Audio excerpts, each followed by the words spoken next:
안녕하세요. 저는 경기도 군포에 사는 68살 박정희라고 합니다. 군포초등학교 앞에서 문방구를 20년 넘게 운영했어요. 지금은 폐업했지만 그동안 제 삶의 절반 이상이 그 작은 가게 안에 담겨 있었습니다. 아이들 웃음소리로 하루를 시작하고 학용품보다 고민을 더 많이 들여다봤던 시간이었죠. 누군가는 그냥 물건 파는 아주머니로 봤을지 몰라도 저한텐 그 골목길이 세상과 연결된 유일한 창문이었습니다. 아들 하나 의지하며 살아왔고 그 아이가 장성에 결혼하고 손자까지 낳아준 것만으로도 저는 감사하며 살았습니다. 며느리도 처음엔 참 예의 바르고 배려심 많은 사람이라 생각했지요. 그저 맞벌이라 바쁘다는 이유로 지호를 제가 돌보는 것도 당연히 여겼습니다. 사실 손자와 함께하는 시간은 제게 큰 기쁨이었습니다. 하지만요,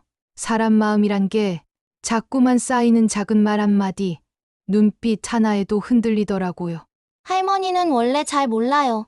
엄마가 그러셨어요. 지호가 웃으며 던진 그 한마디가 제 가슴을 덜컥 내려앉게 만들었습니다. 그날 이후 며느리의 말과 행동이 하나둘 마음에 걸리기 시작했습니다. 그리고 며칠 전이었습니다. 지호가 다니는 학교에서 한 통의 전화가 왔습니다. 김지호 학생 보호자 되시죠? 그 뒤에 이어진 말은 제가 그동안 믿어온 가족의 모양을 한순간에 무너뜨리는 충격이었습니다. 오늘은 그 이야기, 그리고 제가 마주한 며느리의 이중생활에 대해 조금 차분히 하지만 있는 그대로 말씀드려 보려 합니다.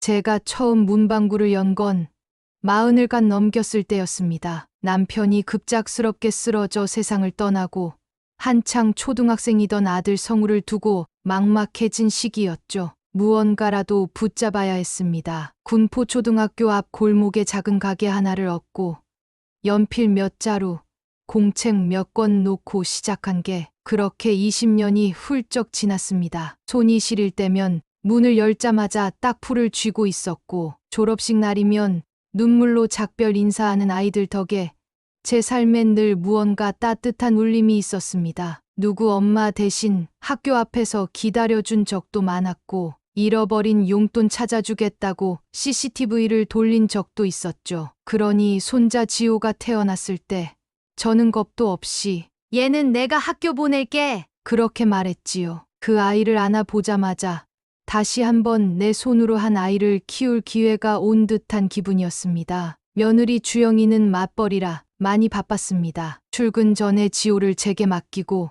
퇴근 후에 데려가곤 했죠. 그럴수록 저는 더욱더 지호에게 정을 쏟았습니다. 지호가 처음으로 할머니라 부르던 날, 저는 아무 말 없이 뒤돌아 눈물만 훔쳤습니다. 문방구를 정리한 건 지호가 초등학교 2학년 올라가던 해였습니다. 주변 상권이 바뀌고 스마트폰 시대에 학용품을 사러 오는 아이도 줄었지요. 그래도 저는 괜찮았습니다. 이제는 지호와 함께하는 시간이 더 소중했으니까요. 아침이면 지호 도시락을 챙기고 학교 앞에서 기다리다 손을 잡고 집에 오는 그 시간이 제겐 하루 중 가장 행복한 순간이었습니다. 그런데 그 조용한 일상 속에서 조금씩 이상한 기류가 흐르기 시작했습니다. 지호가 알림장을 저 몰래 숨기기 시작했고 학교에서 있었던 일을 말하지 않으려 했습니다. 묻기라도 하면 몰라요. 엄마가 다 알아요. 라며 고개를 돌렸죠. 하루는 지호가 이렇게 말했습니다. 할머니는 원래 잘 까먹잖아요. 엄마가 그렇게 말했어요. 그 말을 듣는 순간 가슴 어딘가에 쿡 하고 박히는 느낌이 들었습니다. 내가 지호 앞에서 그런 소리를 들을 정도로 무시당할 사람이었나 싶었죠. 며느리는 종종 요즘 애들은 조심스러워요 라며 제가 학교에 너무 나서는 걸 부담스러워했습니다. 하긴 생일 행사 때 손에 김밥 들고 간 제가 그 애한텐 구식으로 보였겠지요. 하지만 제겐 그게 전부였습니다. 하루의 보람, 삶의 중심, 그리고 누군가에게 여전히 필요한 사람이라는 증거. 그런 저를 향해 어머님은 이제 좀 쉬세요. 저희가 다 할게요. 라는 며느리의 말이 왜 그렇게 공허하게 들렸는지 이제 와 생각하면 그 안에 감춰진 거리감 때문이었을지도 모릅니다. 그러던 어느 날 걸려온 전화 한 통. 그 순간 며느리가 그동안 숨겨온 거짓의 퍼즐 조각들이 하나하나 제 앞에서 맞춰지기 시작했습니다. 며칠 전이었습니다. 점심 무렵 낯선 번호로 전화가 걸려왔습니다. 받아보니 지호가 다니는 학교였습니다. 김지호 학생 할머니 되시죠? 네, 맞습니다. 무슨 일이죠? 잠시 망설이던 선생님이 조심스럽게 말했습니다. 오늘 지호가 수업 중에 울음을 터뜨렸는데요. 심리 상담 선생님과 대화하다가 조금 신경 쓰이는 이야기를 해서 연락드렸어요. 순간 숨이 턱 막혔습니다. 무슨 일이 있었던 건지, 지호가 다쳤거나 혹시 친구와 싸웠나 싶었죠. 하지만 선생님이 꺼낸 말은 예상 밖이었습니다. 아이가 집에서 밥을 잘 못 먹는다고 했어요. 요즘엔 혼자 있는 시간도 많다고 하더라고요. 밥을 못 먹어요? 혼자 있다고요? 저는 깜짝 놀라 되물었습니다. 지호는 매일 아침 제가 챙긴 아침밥을 먹고 등교했고 학교 후에도 함께 간식을 먹고 숙제를 봐줬습니다. 도대체 무슨 말을 하는 건지 이해가 되질 않았습니다. 혹시 지호가 할머니 댁에서 안 지내는 건가요? 선생님의 질문에 저는 순간 얼어붙었습니다. 그 질문이 너무 이상했기 때문입니다. 당연히 제 손으로 데리고 학교에 보내는 손자인데 왜 이런 질문을 하는 걸까요? 저는 조심스럽게 물었습니다. 그게 무슨 말씀이세요? 지호는 매일 저랑 함께 있어요. 그러자 선생님은 더 이상 자세한 말은 하지 않겠다며 가정통신문을 보내드릴 테니 한번 읽어보라고만 하셨습니다. 전화를 끊고 나니 마음속에 뭔가 서늘한 기운이 훅 스쳐갔습니다. 혹시 지호가 다른 이야기를 하고 있는 건 아닐까? 며느리가 학교에 어떤 식으로 말을 해놓은 걸까? 그날 오후 지호를 데리러 학교 앞에 갔습니다. 아이 얼굴은 평소보다 어딘가 겁먹은 표정이었습니다. 가방을 챙기며 말없이 고개를 푹 숙인 채 걸었지요. 걱정돼서 물었습니다. 지호야, 오늘 무슨 일 있었니? 하지만 아이는 고개만 저으며 아무 일도 없었어요.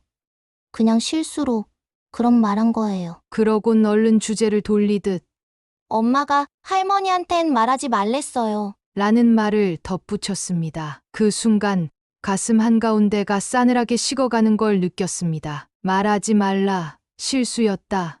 엄마가 그러셨어요. 하나하나의 말이 제 마음속에서 의심이 되어 자라나기 시작했습니다. 며느리가 학교에 저를 지호의 보호자로 등록해두지 않은 건 아닐까? 혹시 저를 일부러 아이의 생활에서 조금씩 밀어내고 있었던 건 아닐까? 그리고 그날 밤 학교에서 보내온 알림장 속 가정 상황 체크리스트를 보고 저는 큰 충격을 받았습니다. 1.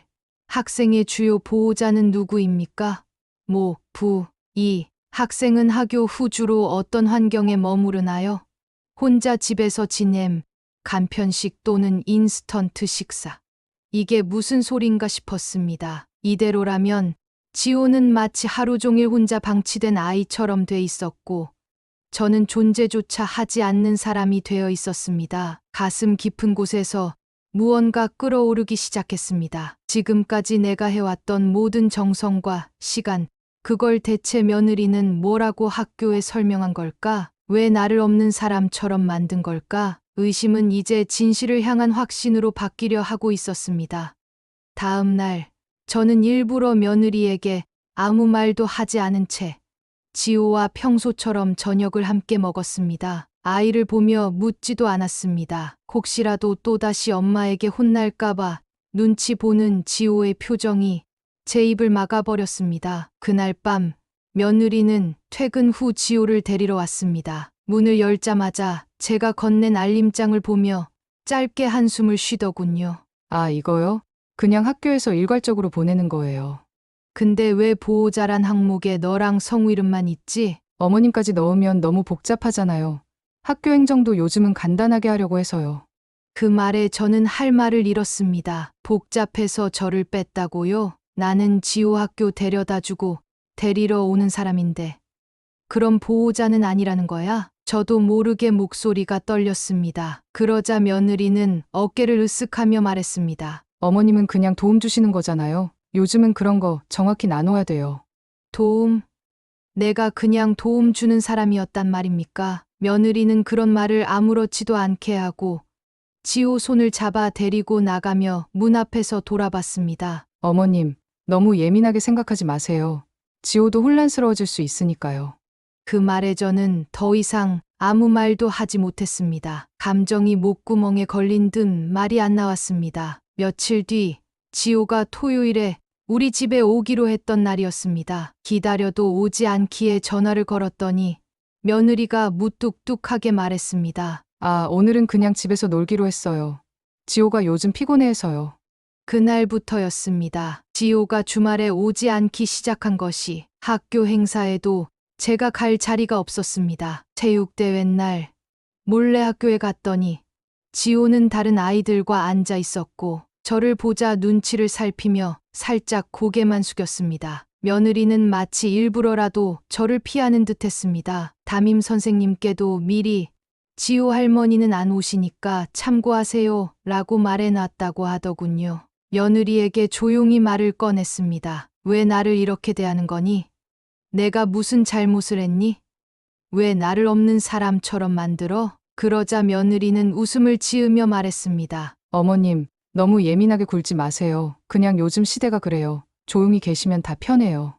그 말 한마디에 제 안에서 무언가 뚝 하고 끊어졌습니다. 내가 이 애들에게는 그저 밥 해주고 아이 봐주는 편한 사람일 뿐이었다는 걸 그때서야 확실히 느꼈습니다. 그날 이후 저는 지호를 더 이상 학교에 데려다 주지 않았습니다. 그리고 며느리의 눈빛은 오히려 더 편안해 보였습니다. 마치 드디어 정리가 됐다는 듯이. 지호도 학교도 집안일도 그 어떤 것도 먼저 나서지 않았습니다. 저는 단지 조용히 뒤로 물러났습니다. 그러자 며느리 쪽에서도 연락이 점점 뜸해졌고 며칠에 한 번 정도 지호 목소리를 전화로 듣는 게 전부가 되었습니다. 할머니, 저 잘 지내요. 엄마가 요즘 바빠요. 지호의 목소리는 밝았지만 그 안에 무언가 억눌린 기색이 느껴졌습니다. 하지만 저는 더 이상 캐묻지 않았습니다. 괜히 아이만 더 곤란해질까 봐서요. 그러던 중 며느리에게서 연락이 왔습니다. 이번 주 주말에 지호 데리고 어머님 댁 들를게요. 지호가 할머니 보고 싶다네요. 그 말에 마음이 조금은 풀리는 듯했습니다. 그래, 어쨌든 내가 보고 싶다고 했으니 다시 예전처럼은 아니더라도 조금씩 관계를 회복해보자고 생각했습니다. 그날 오후 지호는 평소보다 훨씬 밝은 얼굴로 달려왔습니다. 할머니, 나 여기 오고 싶었어. 그 말에 저는 괜히 눈가가 시큰해졌습니다. 지우와 함께 과일을 깎고 장난감을 정리하며 오랜만에 평화로운 시간이 흘렀습니다. 며느리도 예전보다는 조심스러운 말투로 대했고 저는 그것만으로도 조금은 안도할 수 있었습니다. 그래, 시간이 좀 지나면 다시 괜찮아질 수 있겠지. 하지만 그 평온은 오래가지 않았습니다. 지호가 가방을 열다 떨어뜨린 작은 봉투 하나, 저는 무심코 그것을 집어들었습니다. 공공유학센터, 등록 상담, 일정 안내서, 그리고 그 밑에 쓰여 있던 며느리의 이름과 연락처, 심지어 보호자란 칸엔 외조모로 표기돼 있었습니다. 유학, 저는 놀라 지호에게 물었습니다. 지호야, 이게 뭐야?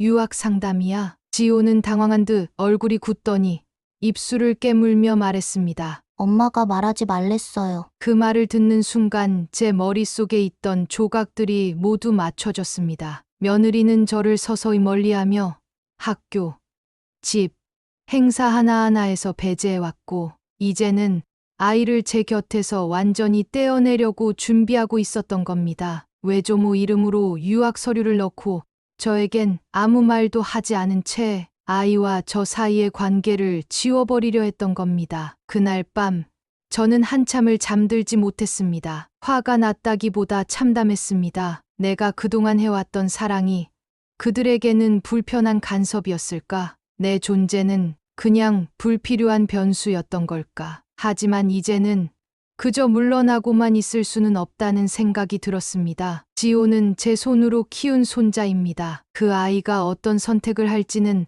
아직 모르겠지만 적어도 누군가의 의도된 거짓으로부터 진실만큼은 분명하게 지켜줘야겠다고 결심했습니다. 며칠 전이었습니다. 장도 보고 심란한 마음도 달랠 겸 근처 대형마트에 들렀습니다. 과일 코너를 지나려던 찰나 지호의 웃음소리가 들려왔습니다. 할머니 이거 회오리 감자. 익숙한 그 목소리에 고개를 돌렸습니다. 그리고 제 눈이 얼어붙었습니다. 지호가 한 여인과 쇼핑카트를 밀고 있었고 그 옆에는 며느리 주영이가 환하게 웃고 있었습니다. 그 여성은 머리를 곱게 말고 브랜드 옷과 가방으로 치장한 화려한 모습이었죠. 처음엔 전혀 모르는 사람인 줄 알았습니다. 누구지 저 여자는? 하지만 두 사람이 나누는 말투와 분위기, 지호에게 손을 얹는 그 자연스러운 태도는 평범한 지인 사이는 아니었습니다. 전 너무 이상해서 그 무리와 스치듯 더 가까이 다가갔고 그제야 알게 됐습니다. 그 여자는 며느리의 친정어머니 사돈이었습니다. 한참 전 몇 번 마주했던 수수하고 조용했던 그분. 그랬던 사람이 지금은 고급스러운 차림으로 지호의 손을 잡고 마치 어딘가로 함께 떠날 준비를 하고 있는 듯 보였습니다. 그 순간 사돈이 며느리에게 조심스레 말했습니다. 시어머니 쪽은 어떻게 할 거야? 그분은 몰라도 돼요. 어차피 보호자 아니잖아요. 걱정 마세요. 제가 알아서 해요.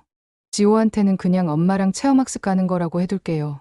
할머니 얘기는 꺼내지도 말자고 했어요. 그 말에 저는 순간 호흡이 가빠졌습니다. 몰라도 된다고요? 보호자가 아니니까요. 제가 그동안 지호를 어떻게 돌봤는데요. 아침마다 도시락을 싸고 학교에 데려다주고 밤엔 책을 읽어주며 토닥이며 재운 사람인데 그 모든 시간들이 그들의 입에선 단 한마디로 지워졌습니다. 보호자가 아니잖아요. 참담했습니다. 그저 조용히 뒤로 물러난 저를 두고 그들은 이 모든 계획을 은밀히 진행하고 있었던 겁니다. 유학 서류도 이미 작성했고 등록도 외가 쪽 이름으로 넣었으며 아들은 여전히 아무것도 모른 채였습니다. 저는 황급히 자리를 피한 뒤 떨리는 손으로 휴대폰 녹음 버튼을 눌렀습니다. 그리고 다시 일부러 그들의 근처로 돌아가 조용히 과자 코너에서 귀를 기울였습니다. 지호는 정신적으로 예민해서 시어머니랑 있으면 오히려 힘들어 보여요. 그쪽에 알리면 또 감정 싸움만 나죠. 그냥 정리하고 나서 알리는 게 나아요. 아이도 이젠 외가 쪽에서 크는 게 맞는 거예요. 현실적으로요.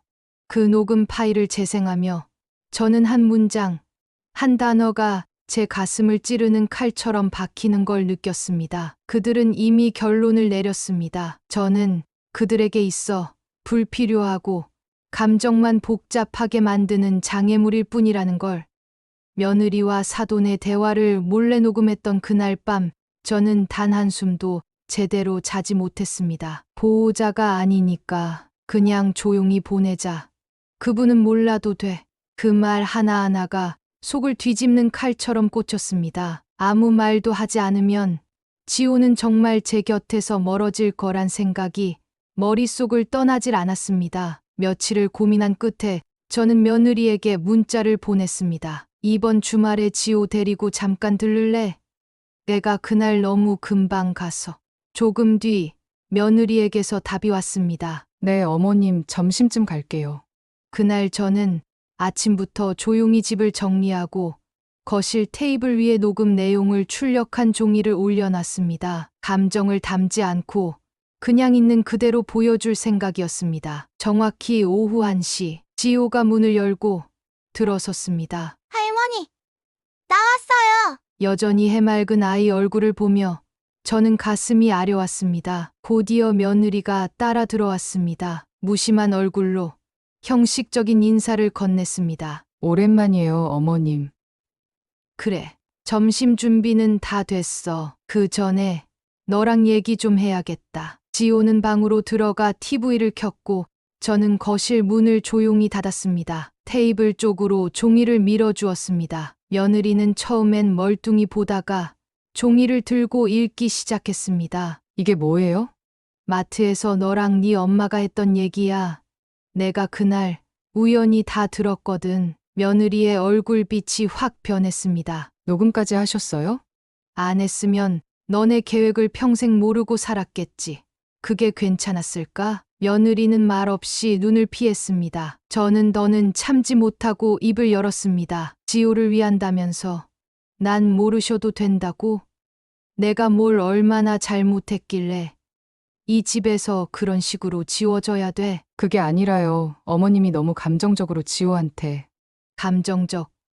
지호 아플 때 밤새 안고 있던 사람이 누군지 알아? 그 애가 첫 이빨 났을 때 밤마다 깰 때마다 안아준 사람이 나야. 그렇게 같이 살아놓고 이젠 보호자도 아니라고? 며느리는 아무 말도 하지 못했습니다. 고개를 숙이고 손끝만 만지작거렸습니다. 그래, 서류에 내 이름 없겠지.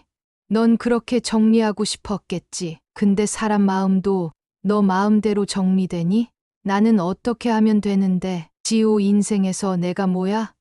어디까지 빠져줘야 되는데? 그때였습니다. 지호가 조용히 방에서 나왔습니다. 눈가가 살짝 붉어진 아이는 제 눈을 똑바로 바라보며 말했습니다. 할머니, 엄마가 자꾸 할머니 얘기하지 말라고 했어요. 나 그게 왜 그런지 모르겠었어. 그 말에 저도 며느리도 말문이 막혔습니다. 아이는 이미 느끼고 있었습니다. 그 안에서 무언가가 어긋나 있다는 걸.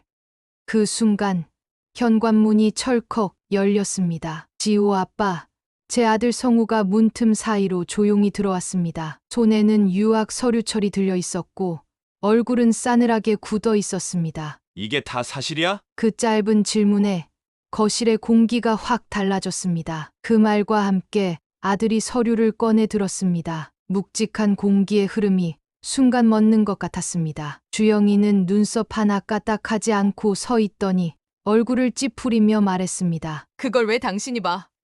어머님이 또 들쑤시고 다닌 거야? 성우는 조용히 눈을 내리깔았다가 이윽고 주영을 향해 똑바로 고개를 들었습니다. 넌 언제부터 나를 그렇게 제외하고 있었냐? 지호 교육은 그냥 내 방식대로 할 거야. 당신은 늘 말이 많고 우유부단해. 어떤 학원 보낼지, 무슨 과목이 중요한지 하나같이 나랑 생각이 다르잖아. 그래서 어차피 상의해도 소용없고 그냥 내가 알아서 하는 게 편하다고. 그 말에 성우는 주먹을 살짝 움켜쥐었습니다. 그 모습을 보는데 저는 숨이 막히는 줄 알았습니다. 그게 네가 아빠를 제외해도 되는 이유가 되냐? 서류에 보호자 이름에서 날 지워?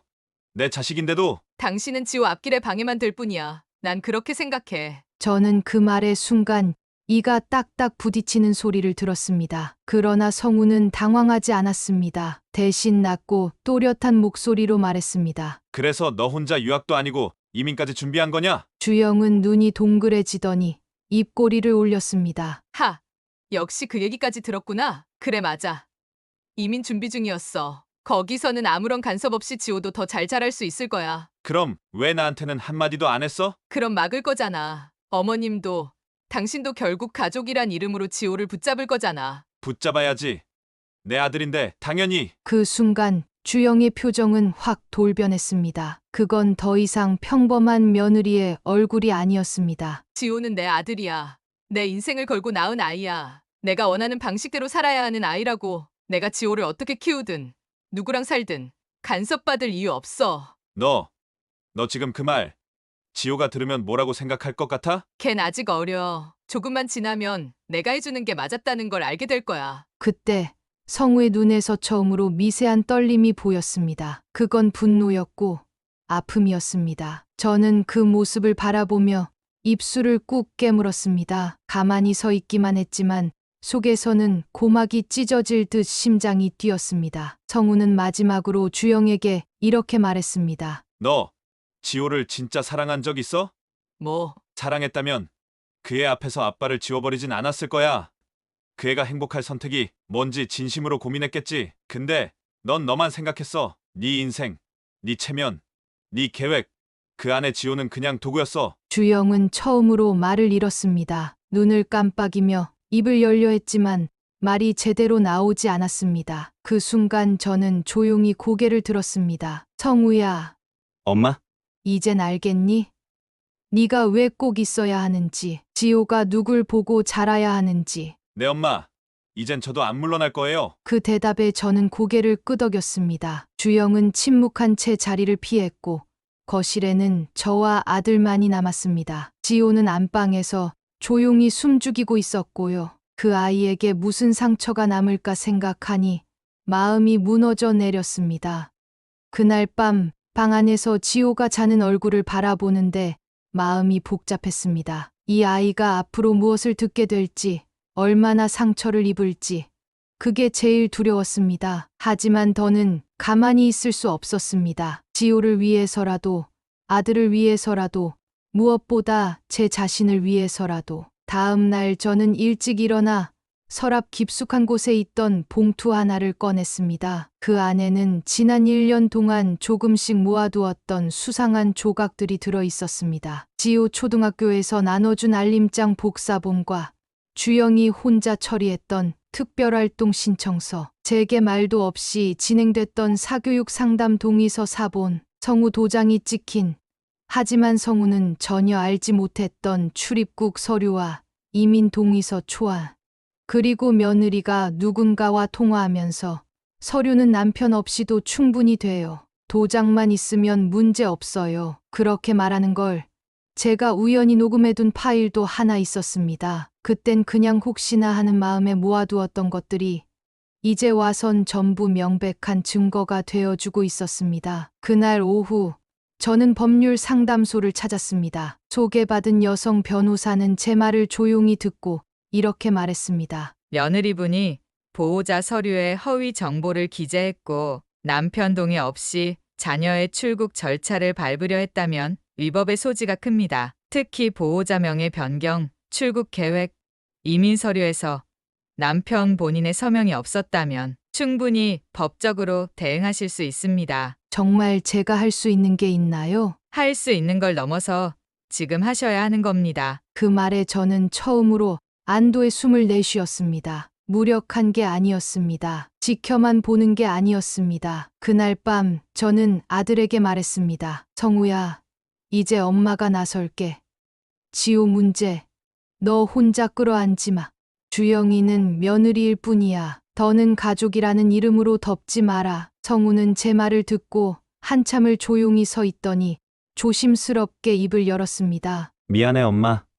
내가 너무 오래 모른 척했어. 근데 이제 안 참아. 지호를 지키기 위해서 나도 나설 거야. 며칠 뒤 주영은 아무것도 모른 채 서류 진행을 계속하고 있었습니다. 하지만 제가 움직인 이후 학교에도 대사관에도 지호의 출국 및 전학 관련 문서는 중지 요청이 들어가 있었습니다. 담임 선생님께도 조용히 정황을 설명해 두었고 성우는 법적 보호자 권한 회복을 위한 절차에 들어갔습니다. 이제 우리는 더는 당하지 않습니다. 주영이 설계한 그 깔끔한 세계에 이젠 우리가 벽이 되어줄 겁니다. 지호를 지키기 위해서, 가족을 되찾기 위해서, 무엇보다 제 존엄을 다시 일으켜 세우기 위해서.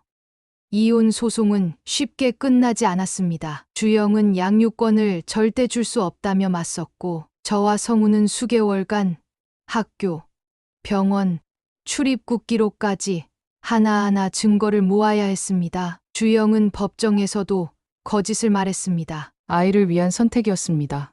저 사람이 너무 소극적이고 우유부단해서 제가 혼자 나서서 한 것뿐이에요. 하지만 판사는 증거 서류들을 꼼꼼히 들여다보며 냉정하게 말했습니다. 미성년 자녀를 동반 출국시키기 위해 배우자 동의 없이 허위 서류를 제출하고 학교와 병원에도 거짓 정보를 전달했네요. 아동의 심리적 안정성을 해치는 행위입니다. 주영은 눈을 질끈 감았습니다. 그날 이후 양육권은 성우에게로 돌아왔고 주영은 면접 교섭권도 월 1회 제한 조건으로 판결을 받았습니다. 사실상 아이와의 관계는 완전히 끊어진 것이나 다름없었습니다. 며칠 뒤 주영이 마지막으로 저희 집을 찾아왔습니다. 지호는 이제 제 인생에서 뺍니다. 다신 찾아오지도 않을 거예요. 그 말에 성우가 짧게 고개를 끄덕였습니다. 그래. 그게 너한테도 애한테도 나을 거야. 하지만 주영은 마지막 말에서 자신의 본심을 숨기지 않았습니다. 솔직히 지호는 처음부터 내가 원한 아이 아니었어. 당신이 원해서 낳은 거지. 내 인생엔 늘 발목 잡는 존재였다고. 그 순간 거실 안은 싸늘해졌습니다. 저는 그녀를 똑바로 바라보며 말했습니다. 그렇게까지 말하고 떠나는 게 네가 말하던 자유니? 참 서글픈 인생이구나. 그녀는 가방을 챙겨 조용히 일어섰고 마지막으로 문 앞에서 뒤돌아봤습니다. 공항으로 가는 택시 불렀어. 다신 연락 안 할 거야. 지호 이제 알아서 잘 키워. 문이 닫히는 소리와 함께 그녀는 그렇게 우리 삶에서 완전히 사라졌습니다. 그날 밤 지호는 창가에 조용히 앉아 있었습니다. 할머니, 엄마는 이제 진짜 안 오는 거죠? 응, 이젠 괜찮아. 앞으론 누구도 너를 마음대로 흔들지 못해. 그 말에 아이는 조용히 고개를 끄덕였습니다. 그 작은 어깨 위에 이불을 덮어주며 저는 아이 곁에 앉았습니다. 그녀는 결국 혼자였습니다. 무리한 거짓과 욕심으로 모든 걸 잃고 떠난 여자. 그게 그녀가 택한 마지막 모습이었습니다. 그 일이 있고 시간이 조금 흐른 뒤 지호는 제 옆에 앉아 더 자주 웃는 아이가 되었습니다. 가끔은 학교에서 있었던 일을 제게 다정하게 말해주고 자기가 만든 그림을 자랑하듯 들고 오기도 합니다. 할머니, 나 오늘 과학 실험 잘했대요. 선생님이 우리 조 칭찬했어요. 작은 일이지만 그런 순간들이 제게는 큰 위로가 됩니다. 성우도 많이 달라졌습니다. 바쁜 와중에도 지호와 시간을 보내려 노력하고 식탁에 둘이 마주 앉아 이야기를 나누는 날이 늘어났습니다. 엄마, 내가 이혼하고 나서야 철이 든 것 같아. 그땐 왜 그렇게 우물쭈물했는지 모르겠어. 저는 고개를 저었습니다. 사람이란 건 때로는 넘어져 봐야 제대로 일어설 수 있는 법이야. 너도, 지호도 이제부터는 정말 단단해질 거야. 주영이 떠난 후 우리는 다시 평범한 하루를 살아가고 있습니다. 특별할 것 없는 하루지만 아침마다 해가 들어오고 저녁이면 아이의 웃음소리가 들리는 삶. 그게 얼마나 소중한지 이제는 절절히 알게 됐습니다. 가끔은 그런 생각도 듭니다. 그 모든 일이 저와 지호, 성우를 더 가까이 붙잡아 주려던 시간이었을지도 모른다고. 처음엔 그저 억울하고 분했고 왜 나만 이런 일을 겪는 걸까 원망도 했습니다. 하지만 지나고 보니 가족이라는 건 결국 그 시련을 함께 견디는 사람들이란 걸 알게 됐습니다. 시청자 여러분, 혹시 지금 마음속에 이해할 수 없는 일, 감당하기 힘든 갈등이 있다면 조금만 더 견뎌보시길 바랍니다. 때로는 버티는 것만으로도 우리는 충분히 잘하고 있는 겁니다. 그리고 기억하세요. 가족이란 같은 방향을 바라보려는 노력으로 이어지는 존재입니다. 저는 이제 매일 지호 손을 잡고 학교 앞까지 걸어갑니다. 아이 손의 온기를 느끼며 이 평범한 시간이 얼마나 큰 선물인지 되새깁니다. 이젠 괜찮습니다. 정말로 괜찮습니다. 오늘 제 이야기가 누군가의 마음을 조금이나마 다독였다면 좋아요와 구독으로 함께 해주세요. 댓글은 언제나 따뜻하게 열려 있습니다. 들어주셔서 고맙습니다.